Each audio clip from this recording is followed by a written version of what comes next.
देखिए, ये ठीकरा नहीं है, ये साजिश है। और मैं फिर आपके माध्यम से बोलूंगी, सरेआम उनको बीमार करने की, पॉजिटिव होने की साजिश हो रही है। 3 दिन से आप उनको पटना से मधेपुरा, मधेपुरा से वीरपुर, वीरपुर से जिस अस्पताल में दरभंगा में उनको रखा गया है, रात के 11 बजे मैं डीएम से परमिशन लेके वहां पहुंची हूँ। आप आधा घंटा वहां बिता लेते, मैं 1.5 घंटा बिता के आई हूँ। पूरे मोटे मोटे मच्छरों में, पीछे खिड़की जहाँ खुलती है वहां नाला है, और जो शौचालय का गटर है वो सामने में है, उसका आधा ढक्कन खुला हुआ है। और आज जब इनके जाने से पहले पूरे हॉस्पिटल के चारों तरफ घुटने भर पानी था, और इस साइड सारे आईसीयू के नाम पर सारे पेशेंट हैं। अगर आप दरवाजा बंद कर देंगे तो आप सांस नहीं ले सकते हैं। और पप्पू जी पेशेंट हैं, उनको कहा गया कि उनको हायर मेडिकल फैसिलिटी चाहिए क्योंकि उनको इन्फेक्शन हो सकता है। 1.5 महीने पहले उनका ऑपरेशन हुआ है, और 6 आदमी घुसकर वहां पे लाइट लगाने का, खरोचने का ये काम कर रहे हैं। और किसी ने भी किसी भी तरह का, किसी का मास्क ऐसे है, किसी का ऐसे है, कौन पॉजिटिव है कौन नेगेटिव है किसी को नहीं पता है। तो आप क्या कहेंगे?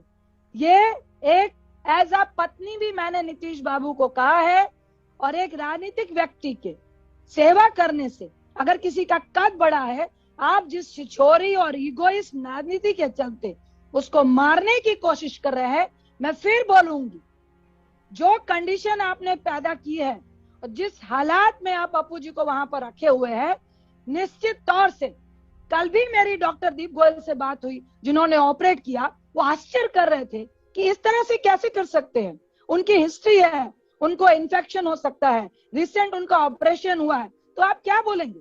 मैं आज भी बोलूंगी कि नीतीश बाबू, जिस तरह के हालात आपने पैदा किए हैं, ये मानवता को नहीं दर्शाता है, इंसानियत को नहीं दर्शाता है।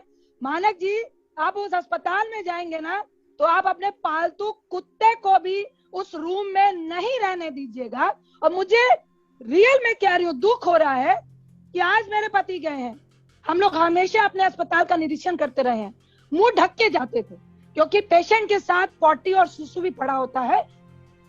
ये मानवता के खिलाफ है, ह्यूमन राइट्स के खिलाफ है। मैंने रंजीत और जी जो व्यक्ति इसके लिए हमेशा लड़ता रहा, मैंने आपको हमेशा एक तेज तर्रार मजबूत औरत के तौर पर देखा है, बहुत तेज तर्रार नेता के तौर पर देखा है। लेकिन आज मैं देख रहा हूं कि आप भावुक हो रही हैं। ऐसा क्यों हो रहा है? मानक जी, आपके घर में बच्चे हैं, आपकी पत्नी है जी, मरते हुए देखिएगा उनको, और जबरदस्ती मरते हुए देखिएगा। मैं किसी को 100 आदमी को बचाते हुए मर जाऊं, मुझे गम नहीं है, लेकिन अगर मारने की कोशिश करेंगे, उनका हर्ष बहुत बुरा होगा। ये आंसू डर, कायरता और उसके नहीं है, इस घिनौनी राजनीति के हैं। आप राजनीति करिए, हराने का प्रयास कीजिए, जातीयता कीजिए, लेकिन इस महामारी में एक आदमी खुद जोखिम में डालकर लोगों की मदद कर रहा है, और आपकी मेडिसिन की माफियागिरी, काला बाजारी और उनकी से मिली भगत की दुकानें जो बंद हो रही थी, उसके कारण अगर आप किसी का मुंह बंद कराने के लिए उसको डरा रहे, धमका रहे हैं कि भैया अगर आगे से इस तरह किसी की मदद की तो तुमको भी मैं वही धकेलूंगा जहां जानवर की तरह आपने बिहार वासियों को रखा हुआ है।